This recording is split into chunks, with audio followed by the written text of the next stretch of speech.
hats in this conversation.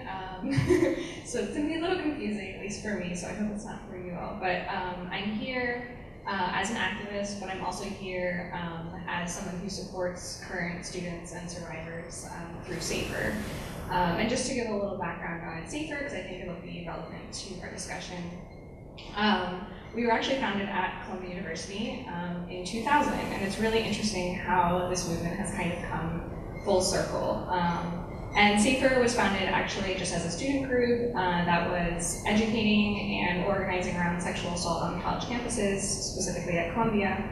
And other students at other colleges realized that they were doing a pretty good job at getting media attention, at getting their universities to actually change their policy. So students started reaching out to Columbia SAFER activists and said, how can we do what you're doing at our college campus?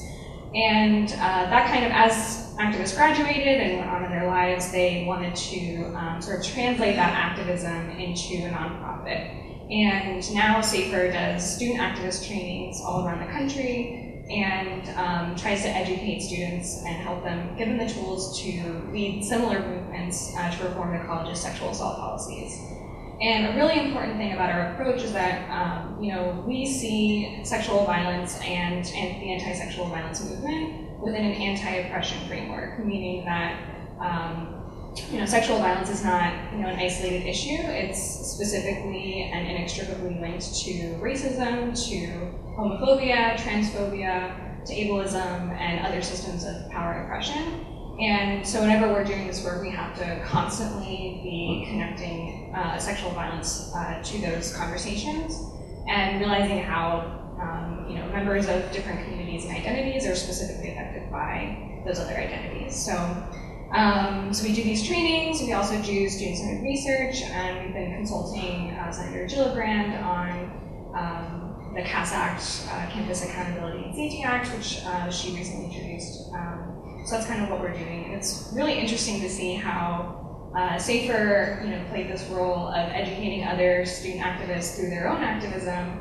And that's kind of happening again today with No Red Tape at Columbia, where we see a lot of the activism that's happening at Columbia getting picked up by other activists around the country, picking up their symbols, picking up their demands, but really just building on everything that's come before us and stitching together all of these individual movements, individual stories, individual survivors into what is really a full-fledged movement. And I think that's really fascinating, and I'm really excited to talk about that for the rest of the night. We could talk about it all day. So that's sort of SAFER, who I am and why I'm here. I am a survivor of sexual violence, and I think my voice has actually been automatically brought to the forefront of this issue and this conversation for things that I can't really control. So I'm white, I'm a straight woman, and I'm thin, so there are a lot of things that I don't have to deal with fat phobia, I don't have to deal with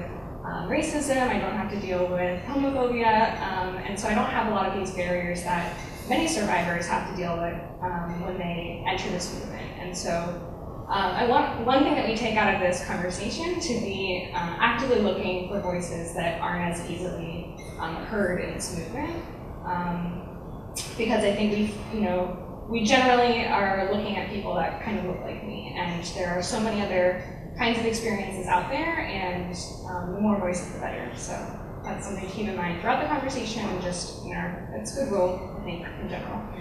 And so I actually am really, really excited to see this conversation, because this is kind of exactly what so many student activists are pushing for in their movement. The campus sexual assault movement is not necessarily about, it is about these individual survivors and their experiences, but it's also about rethinking what it really means to be educated and what it means to, be a part of a campus community, but also just a part of all communities. And so a lot of, in addition to sort of the amendments to campus sexual assault policies, student activists are really pushing their colleges to educate their faculty, educate their staff on how to actually compassionately interact with survivors, how to support them inside the classroom, how to support them outside the classroom, And this play, has some really triggering content, and it can be really upsetting. And I think we've seen so many professors and so many academic communities kind of downplay the effects of that really difficult content and treat it as something that's in a text as opposed to something that connects to people's lives. And people, I think, and again, a lot of this movement has been again, not just focused on these individual cases, but on the idea of sexual violence as a civil rights issue. And as we're looking at campuses around the country, we see more people saying, this is not just about these high-profile cases. It's about making sure that every single person on a college campus understands what consent is, understands what affirmative consent is, understands how to be an active bystander and intervene if they see a potentially dangerous or dangerous situation at a party or a social event. So we're really trying to expand the conversation and build on what so many amazing activists have done for years, and really make sure that people are thinking about this issue as something that is both tied to systems of power and oppression, and something that is part of every community, whether you're being covered in all of these headlines or not. So this is a really important conversation, and something that I think so many professors, people who are teaching material that might relate to sexual violence need to kind of learn from. So thank you to the people who are part of this to get this conversation started. And to kind of wrap up my sort of introductory thoughts, I think the title of this conversation is Rethinking Sexual Violence. And I think we want to connect it also to, as I mentioned earlier, rethinking education. So what does it mean to be educated in this country? And a lot of people think of going to college as, you take exams, you write papers, and at the end of 4 years, you get a piece of paper that hopefully gets you a job. And as we know, for a lot of reasons, that's not necessarily the case. But we also know that there's so much more to a college education than those things. And I think we see education as a process of creating the kind of citizens that we want in our country and in our communities. So, again, it's not about, a lot of people don't go to college just to know specific things about chemistry. They go for the experience to gain social skills and hopefully to develop a sort of sense of moral responsibility, civic responsibility that connects intellectual issues to what it means to be a citizen and what it means to relate to others, which is a plug to the democracy theme running here. And so I hope, I think we've thought about, it's easy to think about how literature might connect to democracy, and how political science may connect to democracy, and how learning how to be a good writer and a critical thinker and a good communicator are going to be useful for being a good citizen. But for a really long time, we've left the idea of consent out of that conversation.